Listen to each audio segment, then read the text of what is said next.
Hello, I am back again. चलिए salary के topic को डिस्कशन को आगे बढ़ाते हैं। बोनस तक बहुत अच्छी तरह से डिस्कस कर लिए थे, अभी कुछ और ट्रीटमेंट को पढ़ेंगे। आज हम लोग इस वीडियो में अलावेंसेस तो कंप्लीट करेंगे ताकि हम लोग समझ जाए अलावेंसेस क्या होता है।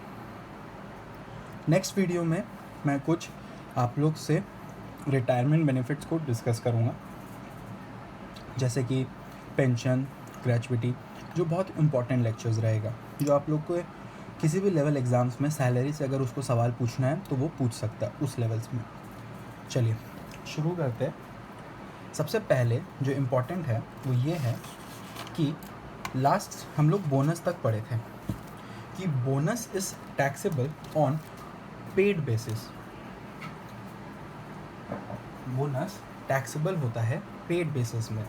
तो जब बोनस का बात हो गया कि वो टैक्सेबल होता है पेड बेसिस में, अब आगे डिटेल्स को पढ़ते हुए अपना स्टडी को आगे बढ़ाते हुए अब डिस्कस करते हैं other concept regarding advance salary. चलिए एडवांस सैलरी के बारे में कुछ जानते हैं। एडवांस सैलरी ये बहुत सिंपल कंसेप्ट है, ये भी याद रखिएगा। It is taxable on paid basis. ये भी पेड बेसिस पे ही टैक्सेबल होता है। जब भी आपका सैलरी पेमेंट हो गया हो, आप एडवांस सैलरी ले लिए हो, तो जिस समय आप एडवांस सैलरी आपको पे कर गया हो वो उसी समय टैक्सेबल हो जाता है। सपोज़ आप सपोज़ करिए 2 प्रीवियस ईयर है, हर साल किसी न किसी साल का, जैसे 1920, वो अगर 1920 का बात करें, it is a previous year for the assessment year 2021। हर साल कोई भी साल किसी के लिए प्रीवियस ईयर होता है और किसी के लिए असेसमेंट ईयर होता है। अगर 1920 का बात करें तो वो असेसमेंट ईयर बन सकता है और जो 1819 है वो प्रीवियस ईयर बन सकता है। क्लियर हुआ क्या बोलना चाह रहे हैं? तो सपोज़ करिए प्रीवियस ईयर 1920 और प्रीवियस ईयर 2021 का बात कर रहे हैं, सपोज़ कर लीजिए, ठीक है, सपोज़ कर लीजिए। एक इंसान अपना अप्रैल टू मार्च तक का तो सैलरी ले ही लिया, अप्रैल टू मार्च तक का सैलरी वो ले लिया, ठीक है, अप्रैल टू मार्च तक का सैलरी वो ले लिया। यहाँ पे वो क्या बोला, अप्रैल टू मार्च का उसका सैलरी 12 महीना का हो गया, तो उसको 12 मंथ का सैलरी मिल गया। उसके बाद वो अपने एम्प्लॉयर के पास गया और बोला कि सर मेरे को एडवांस का 2 महीना या 3 महीना, चलिए 4 महीना सैलरी एडवांस में चाहिए।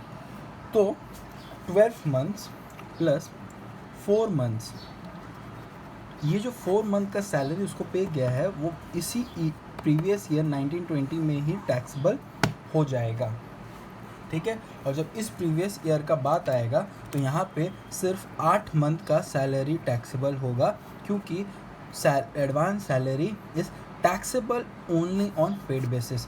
उसको पेड हो गया एडवांस में, तो जैसे ही उस पेमेंट हुआ उसी समय वो टैक्सेबल हो जाएगा। ये है एडवांस सैलरी का प्रोविजंस। ध्यान दीजिएगा, एग्ज़ाम्स में सैलरी से एक क्वेश्चन बनता है तो हर डिटेल चीज़ को पूछता है कि बोनस 6000 डिक्लेयर किए, पे किया 2000, तो आप कितना इंक्लूड करिएगा 2000, ऐसे करके वो क्वेश्चंस बनाते हैं। चलिए अब आगे बढ़ते हैं। अब आता है एक और कंसेप्ट जिसको बोलते हैं areas of salaries. Areas of salaries, इसको थोड़ा सा ध्यान से समझना पड़ेगा आपको, जो बेशक हम आप लोग के लिए इजी बना देंगे, हार्ड ये बिल्कुल लगेगा नहीं आपको, लेकिन थोड़ा सा ध्यान देना पड़ेगा आपको, थोड़ा सा इस चीज़ को समझना पड़ेगा कि एरियाज ऑफ सैलरी होता क्या है। एक चीज़ इसको फिर मैं बता दूं कि areas of salary is again taxable on paid basis. जब भी एरियाज ऑफ सैलरी पे किया जाएगा तभी वो टैक्सेबल होगा, उसके पहले वो टैक्सेबल बिल्कुल नहीं रहेगा, उसके पहले वो टैक्सेबल बिल्कुल नहीं रहेगा। क्लियर है? ठीक है, ये बात आपको क्लियर है, अच्छी तरह से क्लियर है? ठीक है। अब होता क्या है, मेनली गवर्नमेंट जॉब्स में कोई सैलरी इंक्रीज़ होता है रेट्रोस्पेक्टिव इफेक्ट से, मतलब पुराने मंथ का भी सैलरी को इंक्रीज़ कर देते हैं। फॉर एग्जांपल हमारा प्रीवियस ईयर अगर है, सपोज करिए हमारा प्रीवियस ईयर 1920 है, ठीक है, 1920 है।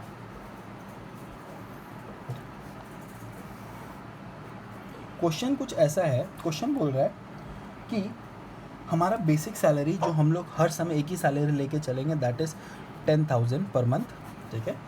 जो 10,000 सैलरी है वो इंक्रीज़ होता है रेट्रोस्पेक्टिव इफेक्ट से, ठीक है, वो इंक्रीज़ हो जाता है रेट्रोस्पेक्टिव इफेक्ट से। सपोज करिए सैलरी इंक्रीज़ हो जाता है आपका, कोई भी डेट ले लीजिए, दिसंबर ले लीजिए, ठीक है। मज़ा देखिए होता क्या एक्चुअली, थोड़ा ध्यान से समझिएगा, एकदम क्लियर हो जाएगा, मक्खन जैसा क्लियर हो जाएगा एकदम। टेंशन मत लीजिएगा, टैक्स से घबराइएगा मत, हम है ना। ये देखिए, ये हुआ 1 अप्रैल 19, ये हुआ 31 मार्च 20, ये हो गया आपका दिसंबर, सपोज करिए 1 दिसंबर 19, ठीक है।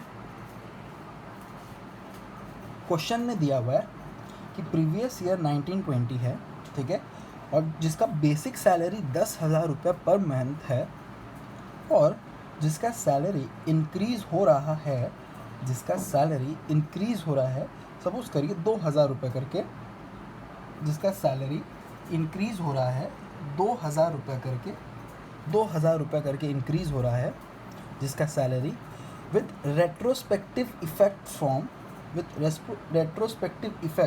रेट्रोस्पेक्टिव इफेक्ट का मतलब ये गवर्नमेंट जॉब्स में होता है कि कुछ जो एम्प्लॉयर रहता है वो सैलरी बढ़ा देते हैं कुछ स्टार्टिंग्स में।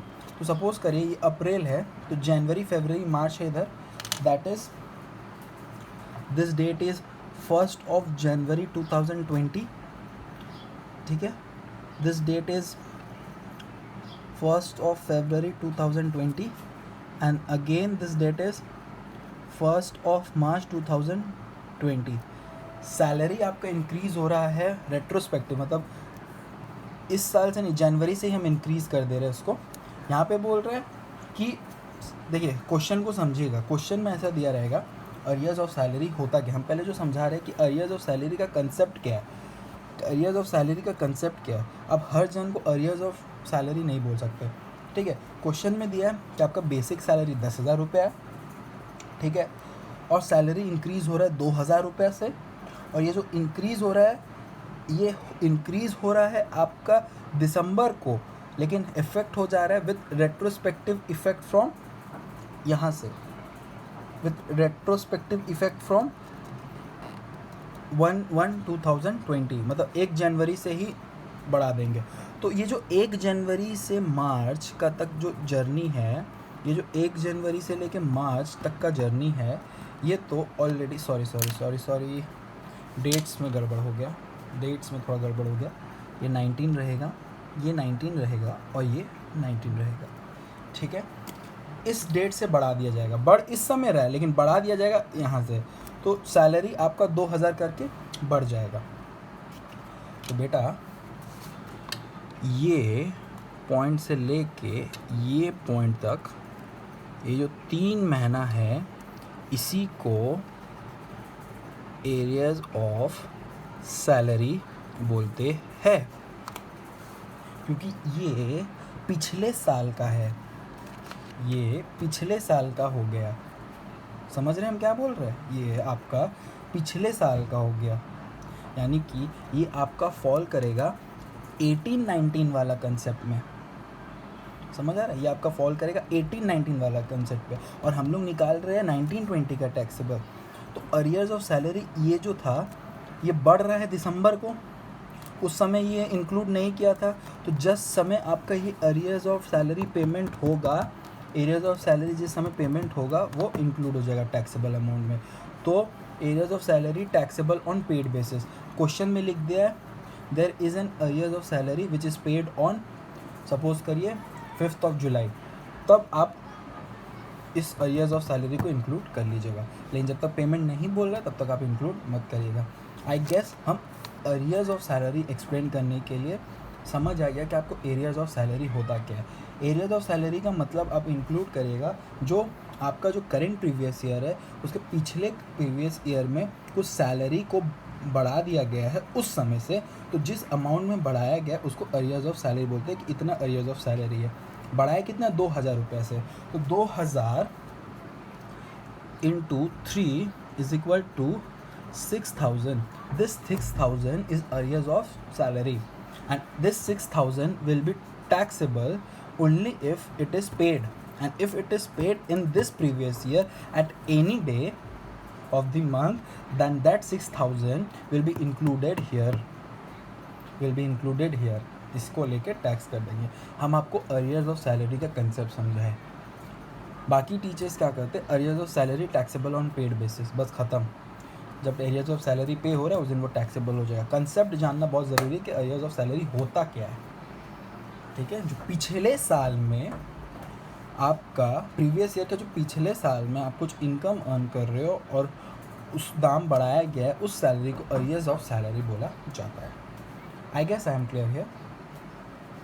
ये कंसेप्ट आपको अच्छी तरह से क्लियर हो गया होगा। चलिए बैक टू आवर सैलरी वाला टॉपिक पे, जहाँ पे हम लोग ने ये डायग्राम बनाया था कि बेसिक सैलरी और कुछ ये डिस्कस कर लिए, ठीक है। डीएनएस अलावेंस आपको क्वेश्चन पे लिखा रहेगा कितना परसेंट कितना देना है, वो चलता रहेगा। कमीशन भी आपको समझ आ जाएगा। बोनस एडवांस एरियर्स क्लियर कर दिया। लिव एनकैशमेंट के बारे में हम लोग डिटेल स्टडीज़ बाद में करेंगे, ठीक है। ये पार्ट आपको क्लियर हो गया बेटा। ये पार्ट में कोई भी तरह का डाउट नहीं है हमको लगता है आपको। चलिए अब आता है प्लस सेकेंड नंबर जो आता है वो आता है हमारा अलावेंसेस। अब जब हम बात करते हैं अलावेंसेस का, तो अलावेंसेस को भी हम लोग दो पार्ट में डिवाइड कर सकते हैं। एक हो गया आपका ऑफिशियल अलावेंसेस, एक हो गया आपका ऑफिशियल अलावेंसेस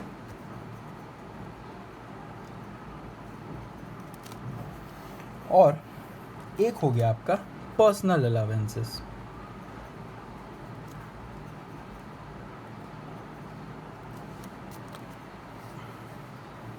पर्सनल अलावेंसेस को मैं दो पार्ट में डिवाइड कर देता हूँ। एक हो गया हाउस रेंट अलावेंसेस और इंक्लूड्स अदर्स, ठीक है। ये आपका अलावेंसेस का बात हुआ, ठीक है। तीसरा प्लस अगेन तीसरा आ जाता है आपका पर्क्स, जिसको पर्क्विजिट्स बोलते हैं। बहुत जन इसको पर्क्स बोलते हैं, ठीक है, पर्क्विजिट्स, ठीक है। उसके बाद आपका आ जाता है, ये हो गया आपका 3 नंबर।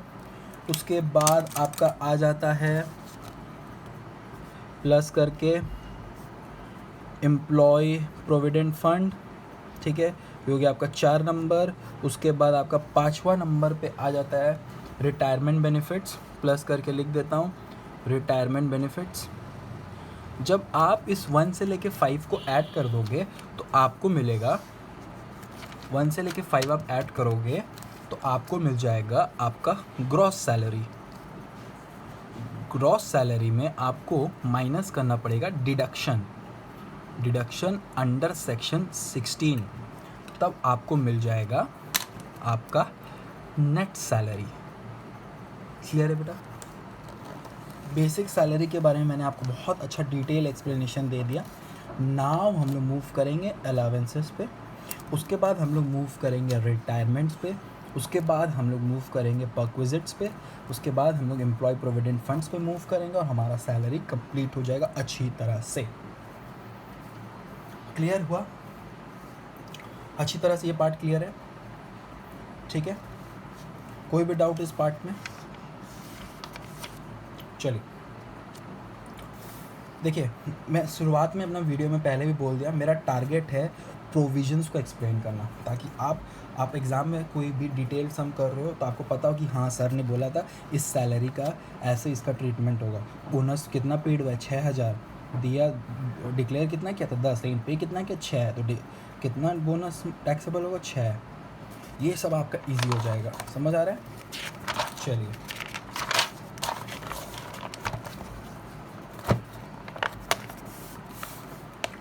अब हम लोग जो डिटेल डिस्कशन कर लिए थोड़ा बहुत, अब हम लोग मूव करते हैं एक्सप्लेनेशन की तरफ, और एक छोटा सा क्वेश्चन टॉपिक का जो इम्पोर्टेंट रहता है, कभी कभी आप लोगों के लिए भी आता रहता है, that is grade salary, concept of grade salary. छोटा टॉपिक है, इजी टॉपिक है, हार्ड टॉपिक नहीं है, समझिएगा, क्लियर हो जाएगा, बहुत इजी है। गवर्नमेंट जॉब्स में ऐसे होते रहते हैं, ग्रेड सैलरीज दिया जाता है ना। What is grade salary?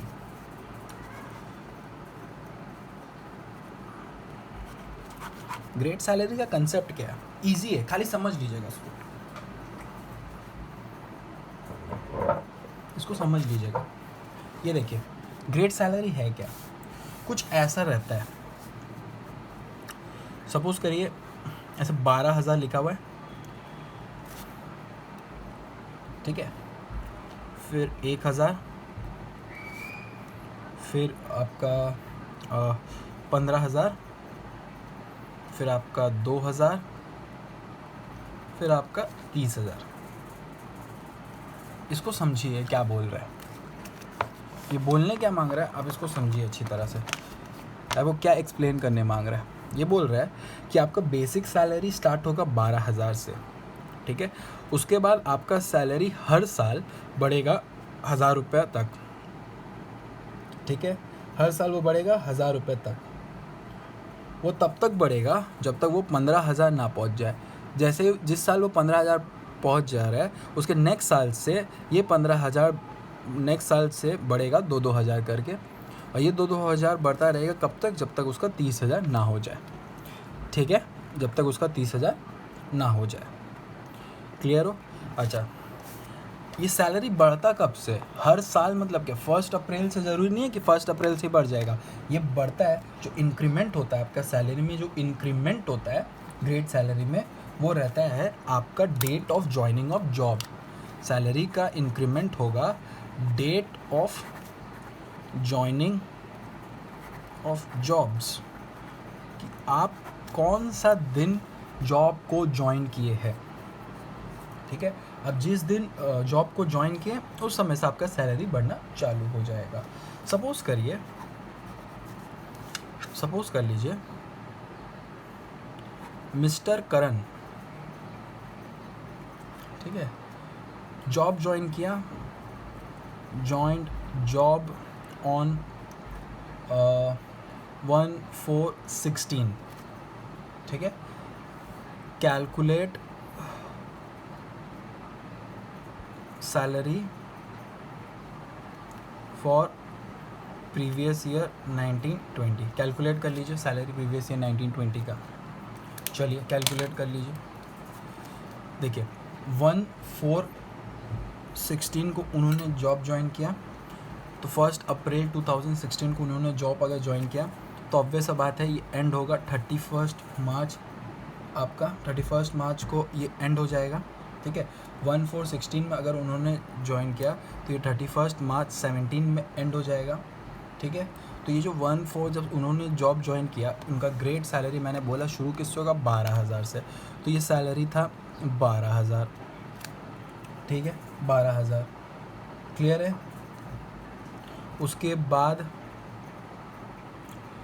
1/4/17 से लेके 31 मार्च 18 को, क्योंकि डेट ऑफ ज्वाइनिंग हमारा ये है, तो हर साल इसी साल सैलरी बढ़ेगा, तो ये हो जाएगा कितना अमाउंट करके सैलरी बढ़ रहा है, ध्यान दीजिएगा बेटा, 1,000 करके सैलरी बढ़ रहा है, ठीक है, ये हो जाएगा 13,000। उसके बाद 1/4/18 से लेके 31 मार्च 19 को उनका हो जाएगा 14,000, ठीक है। और 1 अप्रैल 19 से लेके 31 मार्च 20 हो जाएगा उनका 15,000। 15,000 एक बार पहुंच गया, उसके बाद से वो इंक्रीमेंट कितना होगा 2,000, जो डेट ऑफ ज्वाइनिंग है। आगे बढ़ते हैं, 1/4/20 को से लेके 31 मार्च 21 में उनका सैलरी हो जाएगा 17,000। ठीक है, उनका सैलरी हो जाएगा 17,000। ऐसे करते करते वो बढ़ता रहेगा। ठीक है, ऐसे करते करते वो बढ़ता रहेगा। तो हमारा सैलरी बोला है निकालने आपको प्रीवियस ईयर, दैट इज़ 1920 में कितना हमारा सैलरी था। तो प्रीवियस ईयर 1920 में, दैट इज़ ये ग्रेड में हमारा, इस ग्रेड में हमारा सैलरी था 15,000 रुपया पर मंथ। 15,000 रुपये पर मंथ। तो इस 15,000 रुपये को आप 12 से कैलकुलेट कर लीजिए इंटू 12, आपको आपका टैक्सेबल बेसिक सैलरी जो आपका है वो आपको मिल जाएगा। ये 15,000 इंटू 12 आई गेस 1,80,000 होगा। ठीक है, ग्रेड सैलरी क्यों इम्पोर्टेंट है? कभी कभी आप अगर ग्रेड सैलरी नहीं निकाल पाओगे तो आप बाकी सब कैलकुलेशन तो गलत कर दोगे। बेसिक सैलरी अगर आपका गलत हो गया तो आप कोई भी चीज़ गलत कर दोगे। इसीलिए ग्रेड सैलरी इंपॉर्टेंट रहता है। कभी कभी देते हैं इस फॉर्मेट में वो लोग क्वेश्चन पूछते हुए। I guess I am clear here. ठीक है, this was case 1 of grade salary. Now let us discuss again another concept of grade salary. Suppose थोड़ा बड़ा कर देते हैं। ठीक है, थोड़ा बड़ा कर देते हैं। इसमें हमने कब ज्वाइन किए थे? 16 को ना। एक काम करते हैं, डेट ऑफ ज्वाइनिंग अपने अलग कर देते हैं। मिस्टर करण joined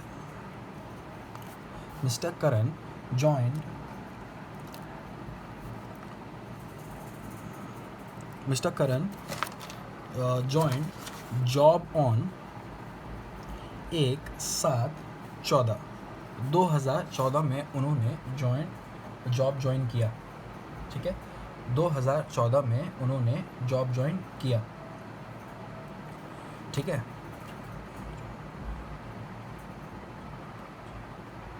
मतलब 1 जुलाई 2014 में उन्होंने जॉब ज्वाइन किया। सिंपल सा क्वेश्चन है मेरा, सिंपल सा क्वेश्चन, घुमा हुआ नहीं, एकदम सिंपल सा क्वेश्चन है। Taxable salary for previous year 1920। ठीक है, आपको मैंने बताया था डेट ऑफ ज्वाइनिंग पे सैलरी बढ़ता है। डेट ऑफ ज्वाइनिंग पे सैलरी बढ़ता है। ग्रेड सैलरी को एक बार फिर मैं यहाँ लिख दूँ आप लोगों के लिए। हमारा ग्रेड सैलरी कुछ ऐसा है, 12,000, 1,000, 15,000, 2,000, 25,000, सॉरी 31,000। चलिए,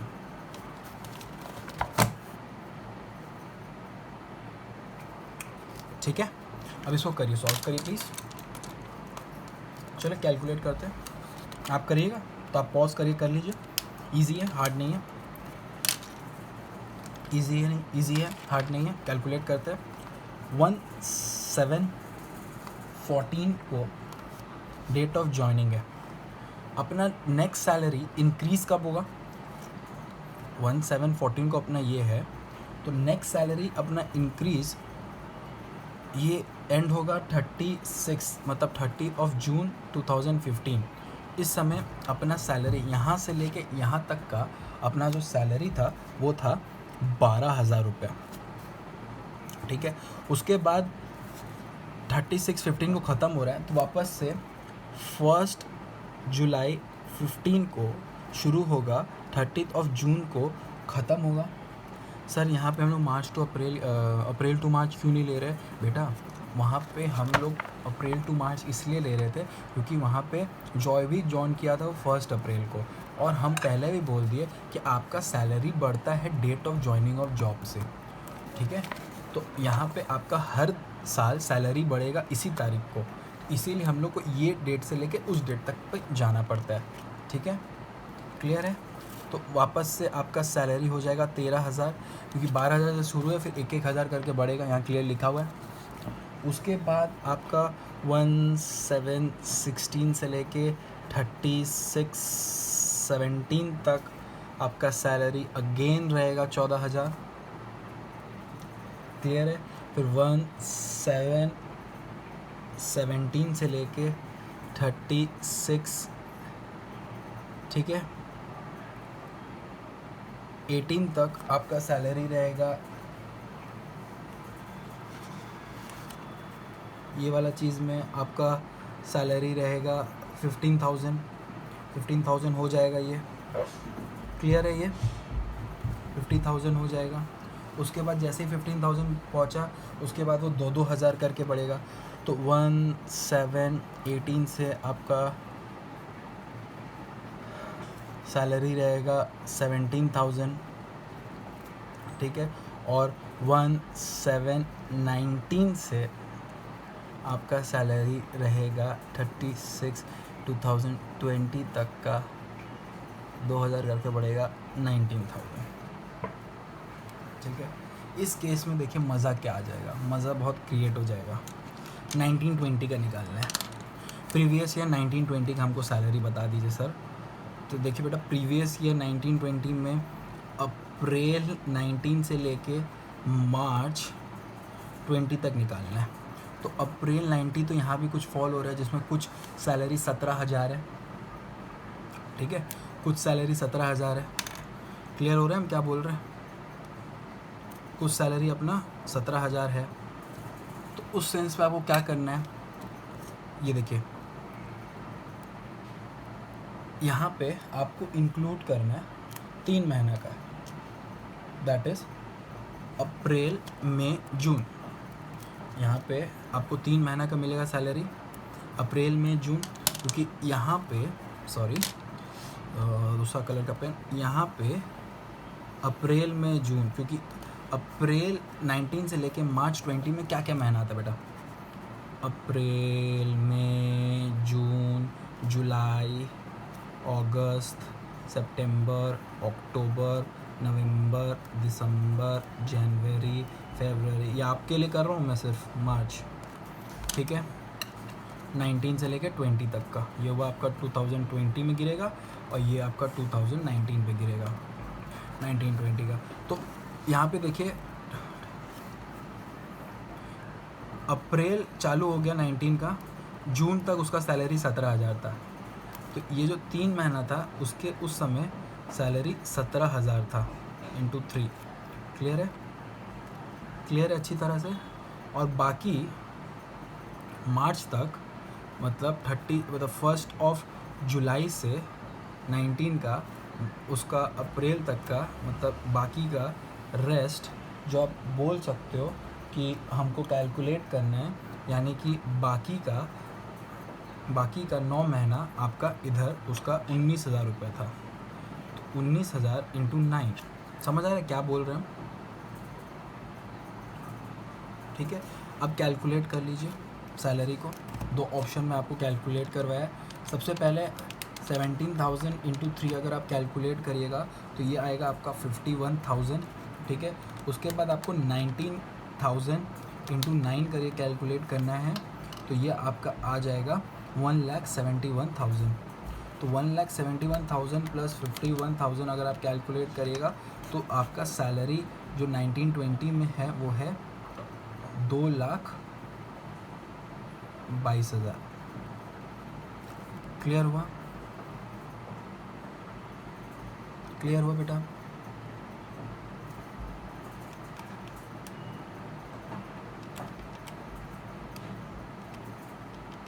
किसी को कोई भी डाउट है प्लीज़ मेरे को टेक्स्ट करिएगा आराम से, क्लियर भाई अच्छी तरह से। ग्रेट सैलरी का कंसेप्ट, कभी कभी ग्रेट सैलरी देख के बोलता है पूरा सम्स पूछ लेता है, तो ग्रेट सैलरी में डाउट कहीं भी गड़बड़ नहीं होना चाहिए।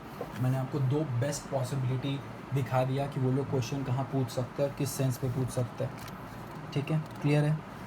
यहाँ पे डेट ऑफ ज्वाइनिंग मैंने मिड ऑफ मंथ से लिया ताकि आप भी थोड़ा कि हाँ सर जो करवा रहे क्लियर हो रहा है। यहाँ पे मैंने बहुत सिंपल ले लिया था, तो ये कैलकुलेट करना प्रॉब्लम नहीं हुआ। एक्सपेक्ट करिएगा ये देंगे कि बड़ा सम्स तो उतना एक्सप्लेन नहीं होगा, लेकिन कभी कभी ग्रेट सैलरी से एक क्वेश्चन डायरेक्ट पूछ लेते हैं CS CMA लेवल्स में, या फिर आप बात कर लीजिए बीकॉम लेवल्स में, कोई भी बोर्ड हो, दिल्ली बोर्ड CU बोर्ड जो भी बोर्ड हो, ये फेमस क्वेश्चन रहता है ग्रेट सैलरी के ऊपर उनका। आई गेस ये पार्ट आपका क्लियर है। चलिए अब आगे बढ़ते हैं। आगे जो टॉपिक पढ़ेंगे वो शायद बहुत अच्छा लगे आप लोगों को, बहुत इजी टॉपिक है और ज़्यादा देर चलेगा भी नहीं। That is called allowances. उस अलावेंसेस में एक ही टॉपिक जो ज़्यादा देर चलेगा वो रहेगा हाउस रेंट अलावेंसेस। उसमें आपको 3 वैल्यूज़ को याद रखना है। उसमें आपको सिर्फ और सिर्फ 3 वैल्यूज़ को अच्छी तरह से याद रखना है।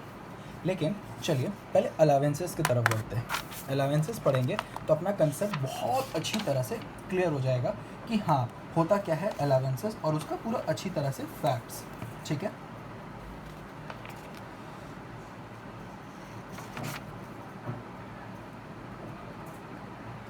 चलिए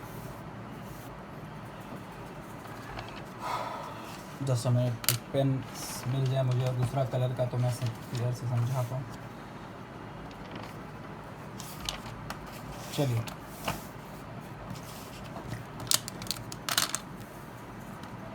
सॉरी, चलिए अलावेंसेस को बात करते हैं। ठीक है, अलावेंसेस होता क्या है, उसको कैसे पढ़ना है, उसका डिटेल स्टडी कैसे करना है, मैं आप लोगों को गाइड कर दे रहा हूँ अच्छी तरह से। अब आ जाइए अलावेंसेस पे।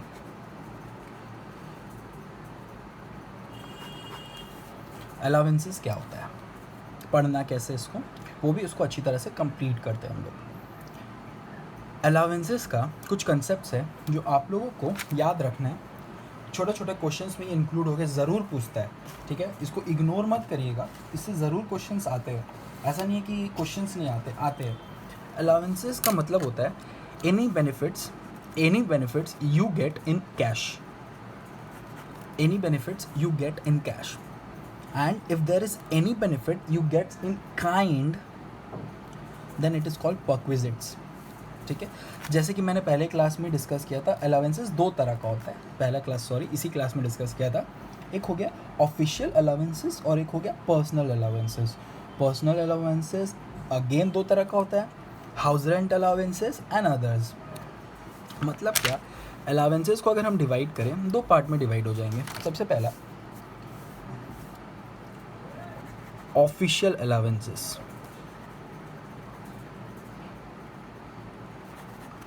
ठीक है। दूसरा आपका आ गया पर्सनल अलाउंसेस, ठीक है। ऑफिशियल अलाउंसेस और पर्सनल अलाउंसेस। अब ऑफिशियल अलाउंसेस क्या है, पर्सनल अलाउंसेस क्या है, इसको डिस्कस कर लेते हैं हम लोग अच्छी तरह से। ठीक है, ऑफिशियल अलाउंसेस बहुत इजी है, सिंपल है, एकदम इजी टू अंडरस्टैंड है।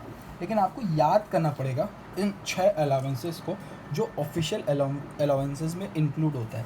सबसे पहला आता है ट्रैवलिंग अलाउंसेस, दूसरा डेली अलाउंसेस,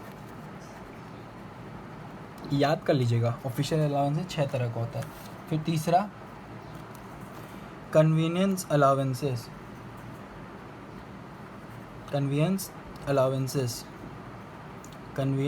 अलाउंसेस, फिर हेल्पर अलाउंसेस, फिर एकेडमिक अलाउंसेस, फिर यूनिफॉर्म अलाउंसेस। मेरा हैंड राइटिंग थोड़ा ख़राब ही है, लेकिन वर्ड्स मेरा आपको लगता है क्लियर है, तो मैं फिर से रिपीट कर देता हूँ। Travelling allowances, daily allowances, conveyance allowances, helper allowances, academic allowances, uniform allowances. चलिए अभी तुरंत याद करिए, चलिए बोलिए।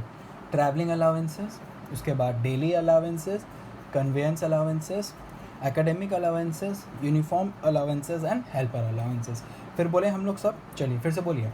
ट्रैवलिंग अलाउंसेस, आँख बंद करिएगा मेरे साथ जब हम बोले, फिर से बोलिए, आँख बंद करिए। चलिए आँख बंद किया आपने, फिर से बोलिए ट्रैवलिंग अलाउंसेस।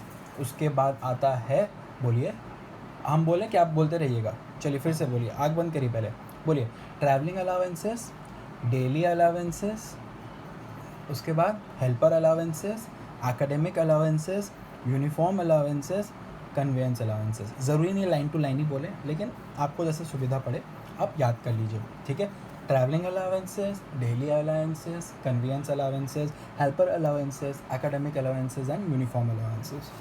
इसके बारे में डिटेल स्टडी आपको उतना इंपॉर्टेंट नहीं है कि क्या होता है, फिर भी मैं आपको डिस्कस कर देता हूँ। ठीक है, ट्रैवलिंग, आप ट्रैवल करते हैं एक जगह से दूसरे जगह, तो उसके लिए आपको कुछ खर्चा दिया जाता है ऑफिशियल ड्यूटी परफॉर्म करने के लिए, ऑब्वियसली उसको बोलते हैं ट्रैवलिंग अलावेंसेस।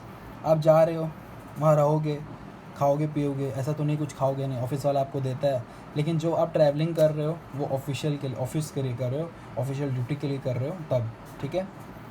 कन्वेंस अलाउंसेस मतलब आप ऑफिस से घर, घर से ऑफिस, मतलब एक क्या बोलते हैं, ऑफिस जाने का खर्चा, आने का खर्चा, ये सब अगर आपको मिलता है ऑफिशियल ड्यूटी के लिए, ऑफिशियल ड्यूटी के लिए, सपोज़ करिए आप अपना बाइक यूज़ करके ऑफिस के काम के लिए एक जगह से दूसरी जगह जा रहे हो, ठीक है, और बाइक यूज़ में आपका तेल जल रहा है, उसका अलावेंसेस मिलेगा ना, ऐसा खर्चा मिलेगा ना, तो अगर आप ऑफिशियल ड्यूटी करोगे तो आपके हैंड में वो टैक्सेबल नहीं रहता है, जो भी आपको अलावेंसेस मिलता है। क्लियर हुआ? ये सब चीज़ आपको उतना इंपॉर्टेंट नहीं है, बस नाम याद रख लीजिएगा।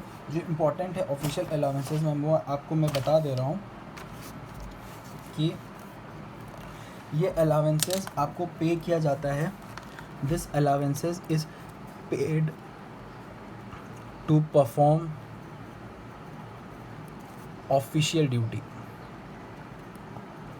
तो सपोज़ करिए इसमें ये आपके हैंड में टैक्स फ्री रहता है, ये टैक्स फ्री है इसका, लेकिन कुछ एक्सेप्शंस को आपको समझना पड़ेगा। वो ये है, अगर आपको 10,000 रुपया दिया, टोटल अलावेंसेस आपको मिल रहा है 10,000 रुपीज़, उसमें से स्पेंड हो रहा है 7,000 रुपया, जो 3,000 बच रहा है वो आपके हैंड में टैक्सेबल हो जाएगा, ठीक है, वो आपके हैंड में क्या हो जाएगा, टैक्सेबल हो जाएगा, ठीक है, वो आपके हैंड में टैक्सेबल हो जाएगा। तो हम बोल सकते हैं हियर सेविंग इज़ टैक्सेबल। अगर आप यहाँ पे कोई चीज़ सेव करते हो, जैसे 3,000 यहाँ सेव हुआ, वो टैक्सेबल हो जाता है ऑफिशियल अलावेंसेस में। क्लियर हुआ ऑफिशियल अलावेंसेस के बारे में अच्छी तरह से? कोई सिंपल सा, कोई इसमें प्रोविजंस उतना हार्ड नहीं, एकदम क्लियर बात बोलता है कि इसमें सेविंग को हम लोग टैक्सेबल कर लेंगे, ठीक है। मतलब क्या, ऑफिशियल ड्यूटी के लिए आपको 10,000 रुपया दिया, उस 10,000 रुपये में आप 7,000 यूज़ कर लिया, 3,000 सेव कर लिया, तो वो 3,000 आपके हैंड में टैक्सेबल रहेगा, ठीक है, वो 3,000 आपके हैंड में टैक्सेबल रहेगा अलावेंसेस हेड के अंदर। क्लियर हुआ? चलिए, moving on to our personal allowances. Personal allowances is again sorry, personal allowances is again of two types, as I said, house rent allowances and others। ये जो others है, ये mainly other 6 allowances होता है जो important रहता है, ठीक है। अब हम लोग डिटेल्स पे डिस्कस करेंगे, एक एक को डिस्कस करते हैं हम लोग हर चीज़ को, ठीक है।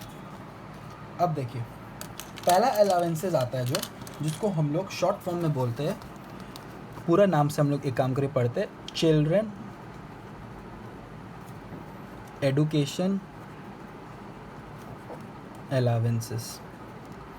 ये बेनिफिट्स आपको मिलता है कैश में, अलावेंसेस का मतलब benefit in cash other than salary जो आपको मिलता है, ये आपके हैंड में टैक्सेबल है, ये आपके हैंड में टैक्सेबल है। कब तक? ये आपके हैंड में टैक्सेबल तो है, लेकिन इसका कुछ टैक्स फ्री अमाउंट है जो डिडक्ट करके आपके हैंड में टैक्सेबल होगा, ठीक है।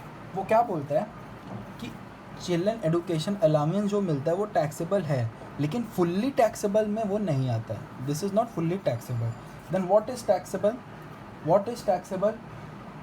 Taxable is the amount that has been mentioned in the provisions. That is, children education allowance आपको मिल रहा है, एग्जेम्प्ट क्या होगा, मतलब कौन सा अमाउंट आपको टैक्स पे नहीं करना पड़ेगा, वो ये रहेगा कि आप कितना अमाउंट रिसीव कर रहे हो, अमाउंट रिसीव्ड और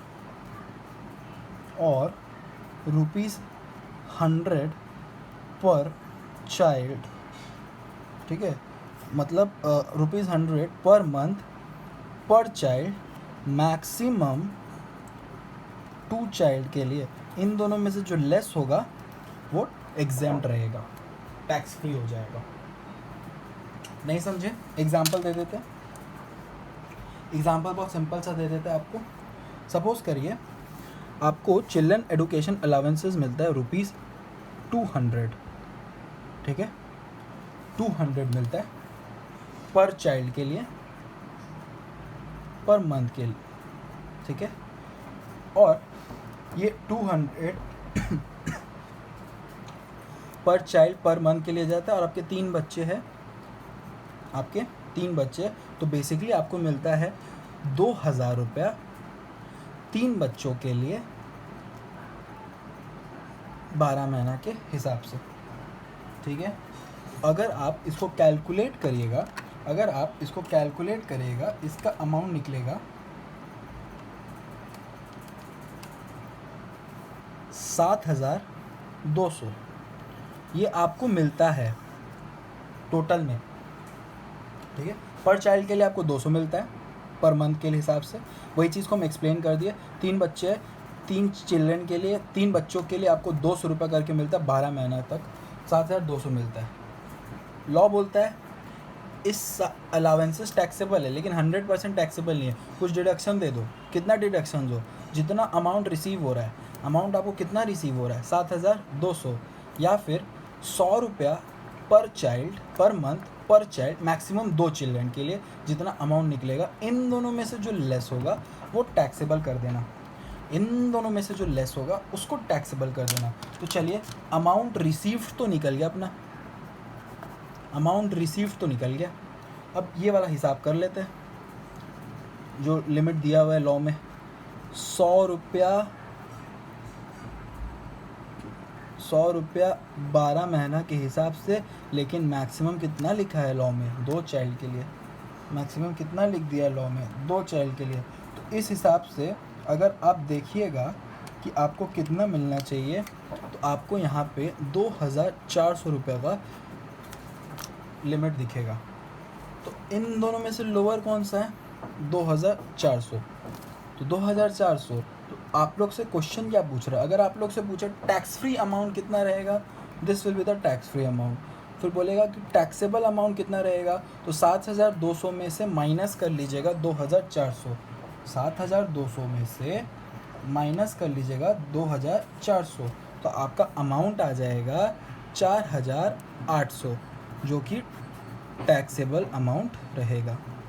लॉ बोलता है कि चिल्ड्रन एडुकेशन अलावेंसेस टैक्सेबल है, लेकिन फुल्ली टैक्सेबल नहीं है, उसका कुछ एग्जाम्पशन है। एग्जाम्पशन क्या है कि जितना अमाउंट रिसीव हो रहा है, या फिर जो लिमिट हम लोग प्रिस्क्राइब कर रहे हैं, वो लिमिट क्या प्रिस्क्राइब किया, 100 रुपया पर मंथ पर चाइल्ड, मैक्सिमम 2 चिल्ड्रन में, इसको निकालना। इन दोनों में से जो लेस होगा वो फ्री रहेगा। तो हम लोग दोनों निकाले, जो मिल रहा था, आपको मिल रहा था 200 रुपया पर चाइल्ड पर मंथ 3 बच्चों के लिए इतना, लेकिन यहाँ पे मैक्सिमम 2 बच्चे लेना है और उन लोग मैक्सिमम 100 रुपया दिया। तो ऑब्वियस बात है टैक्सेबल अमाउंट आपका ये रहा, टैक्सेबल अमाउंट आपका ये रहा।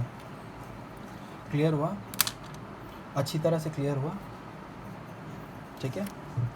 अब क्वेश्चन को फिर से ध्यान से हम अच्छा तरह से आपको एक्सप्लेन करते हैं, एक नया वैरायटी के साथ। वैरायटी मतलब आपको अच्छी तरह से एक्सप्लेनेशन मिल जाना चाहिए, ठीक है।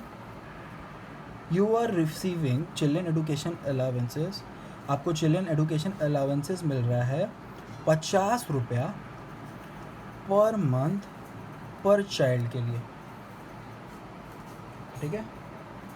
अब कैलकुलेट करके दिखाओ हमको taxable amount of children education allowances. Pause करके कैलकुलेट कर लीजिए बेटा, कैलकुलेट करके दिखा दीजिए। तो चिल्ड्रन एडुकेशन अलावेंसेस को कैलकुलेट करके दिखा दीजिए 100 रुपया पर मंथ के हिसाब से जो चल रहा है।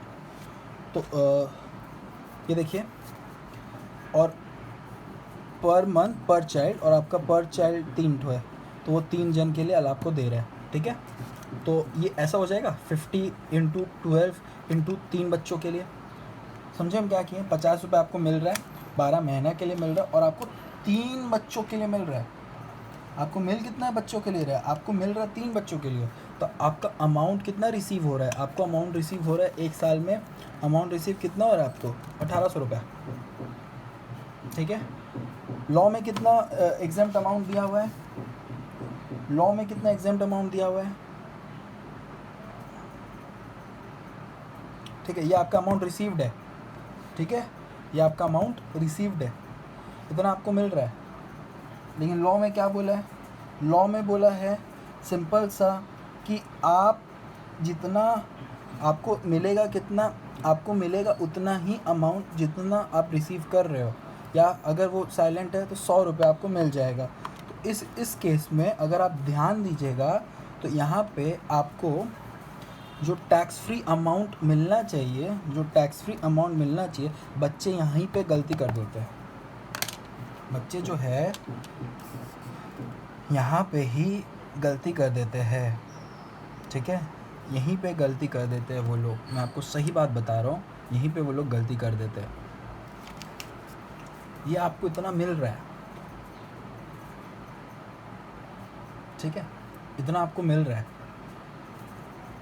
आपका टैक्स फ्री अमाउंट कितना होना चाहिए?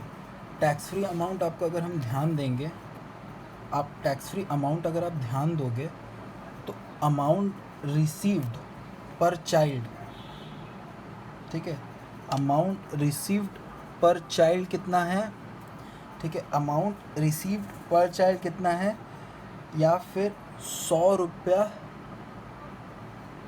पर चाइल्ड, मैक्सिमम 2 चिल्ड्रन में, इन दोनों में से जो लेस आएगा वो।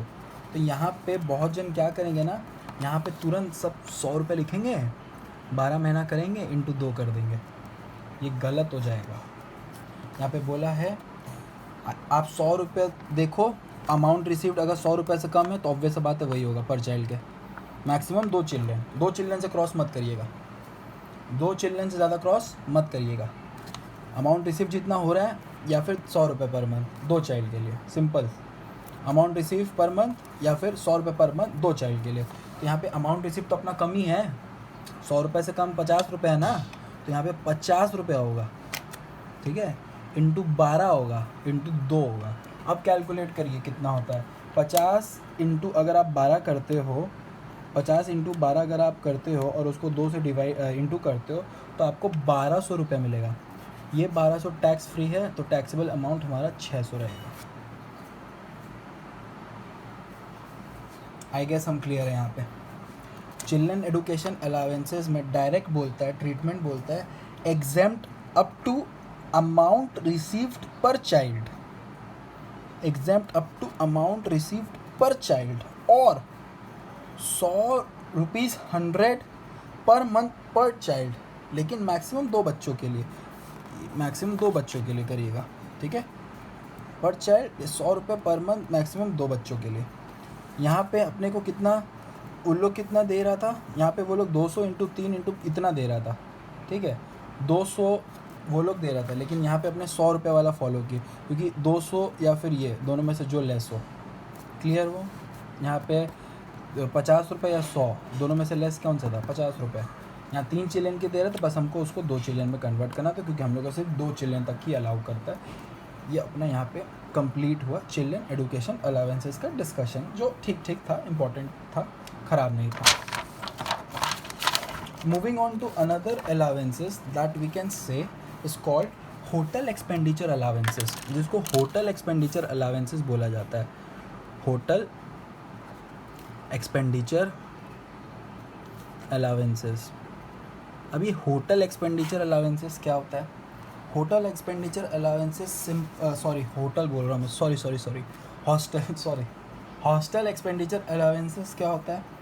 हॉस्टल एक्सपेंडिचर अलावेंसेस का मतलब बच्चों अगर हॉस्टल में रहते हैं उसके लिए कुछ अगर पेमेंट दिया जाता है तो वो 100% टैक्सेबल नहीं होता है, कुछ पैसा एग्जेम्प्ट हो सकता है। ये सेम है, ठीक है, एकदम चिल्ड्रन एडुकेशन अलावेंसेस की तरह। वो समझ जाएगा तो ये भी समझ आ जाएगा। अमाउंट रिसीव्ड पर चाइल्ड,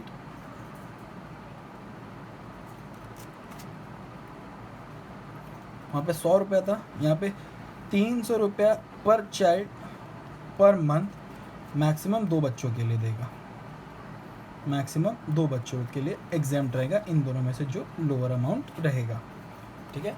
तो अमाउंट रिसीव्ड पर चाइल्ड, ठीक है। क्वेश्चन को डिस्कस कर लूँ आपके साथ, एक अच्छा क्वेश्चन कर लूँ। सपोज करिए सपोज कर लीजिए आपको हॉस्टल एक्सपेंडिचर अलावेंसेस मिल रहा है ₹500, ठीक है, पर मंथ फॉर 3 चिल्ड्रन।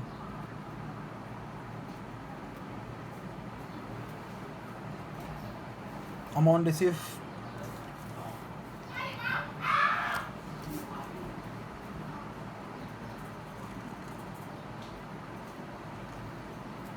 पे आप अगर अमाउंट रिसीव ध्यान दीजिएगा,